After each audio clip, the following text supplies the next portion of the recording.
ഇതെന്താ ആർക്കും ഇല്ലാത്തത്? പലർക്കും ഉണ്ട് കുട്ടേട്ടാ. ഇപ്പൊ തന്നെ ഹോസ്പിറ്റലിൽ എത്താനാ പറ്റാത്തത്. ഹോസ്പിറ്റലിലെ അവസ്ഥ എന്തായോ എന്തോ. ജെ ഡി ഒന്ന് വിളിച്ചു നോക്ക്.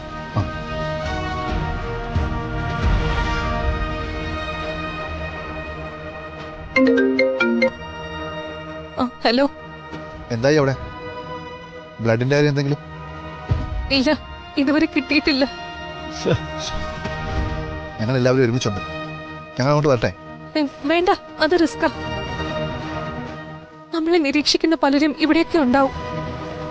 ബ്ലഡ് തരാൻ ആളെ കിട്ടിയ അയാളെ കൊണ്ട് ആരെങ്കിലും ഒരാൾ വന്നാ മതി. ഓക്കെ ശരി. ശരി. ദുർഗമോള് പറഞ്ഞതാ ശരി. നമ്മളിപ്പോ എല്ലാരും കൂടെ അവിടെ ചെന്ന പലരും അത് നോട്ട് ചെയ്യും. പോരാത്തതിന് ആ ഇന്ദ്രപ്രസ്ഥത്തിൽ ആരെങ്കിലും അവിടെ ഉണ്ടെങ്കിൽ പല ചോദ്യങ്ങളും വരും.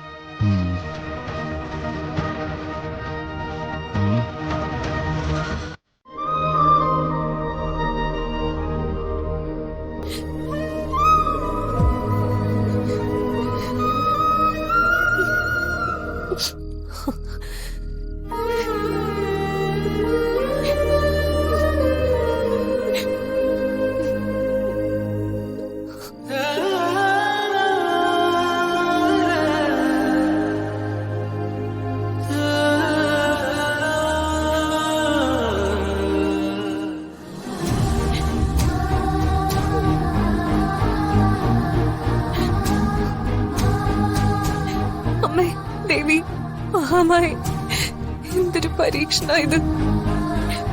കിരണിന് ഒരാപത്തും വരുത്തരുതേ ദേവി. കിരണിനെ തിരിച്ചു തരണേ. ജീവിതത്തില് ഒരു സന്തോഷവും കിട്ടാത്ത ആളാ കിരൺ. ഇപ്പൊ കയ്യെത്തുന്ന ദൂരത്ത് കിരണിന്റെ സ്വന്തം ബന്ധങ്ങൾ എല്ലാരും ഉണ്ട്. ഇങ്ങനൊരു സമയത്ത് തന്നെ ഇതുപോലൊരു വിധി കിരണിന് കൊടുത്തല്ലോ. എന്തിനാ ആ പാവത്തിനോട് ഇത്ര ക്രൂരത?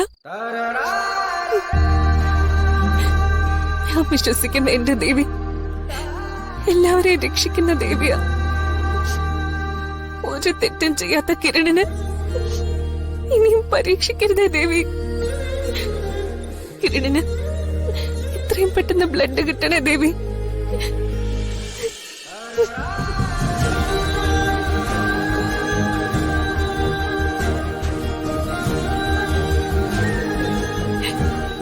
ദുർഗെ,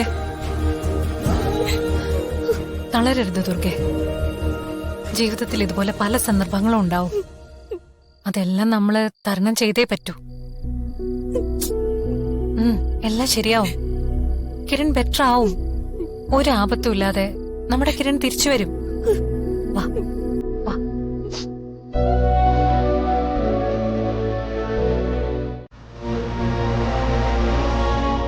വരൂ.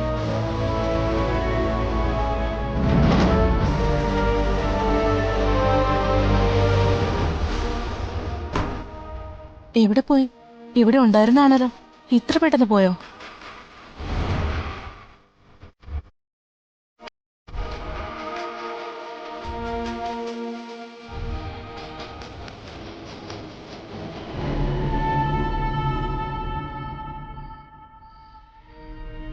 സോറി, ചിലപ്പോ അദ്ദേഹം ബ്ലഡ് കൊടുത്തിട്ട് പോയി കാണും. സാരമില്ല. താങ്ക് യു സിസ്റ്ററെ.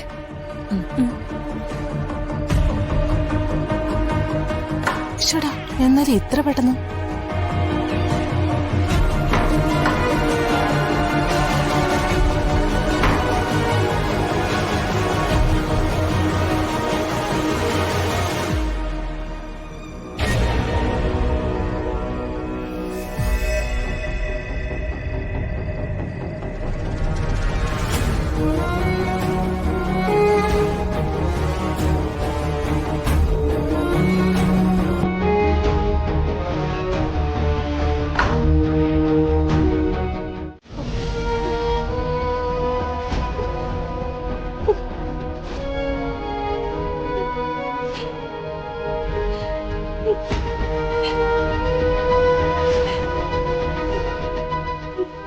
കൃത്യസമയത്ത് ബ്ലഡ് കിട്ടിയതുകൊണ്ട് മാത്രമാണ് കിരൺ രക്ഷപ്പെട്ടത്. കുറച്ചുകൂടെ താമസിച്ചിരുന്നെങ്കിലേ എല്ലാം കൈവിട്ടു പോയേനെ. നിങ്ങളുടെ പ്രാർത്ഥനയ്ക്ക് ഫലമുണ്ടായെന്ന് കരുതിയാൽ മതി. Durga, thank you doctor, thank you so much. നന്ദി പറയേണ്ടത് എന്നോടല്ല, കൃത്യസമയത്ത് ബ്ലഡ് തന്ന ആ മനുഷ്യനോടാണ്.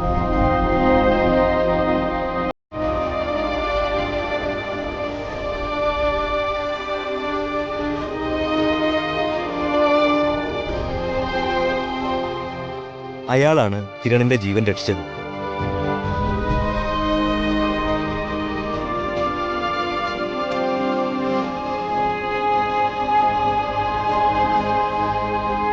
ശരി, താങ്ക് യു ഡോക്ടർ. ദുർഗ ചേച്ചി,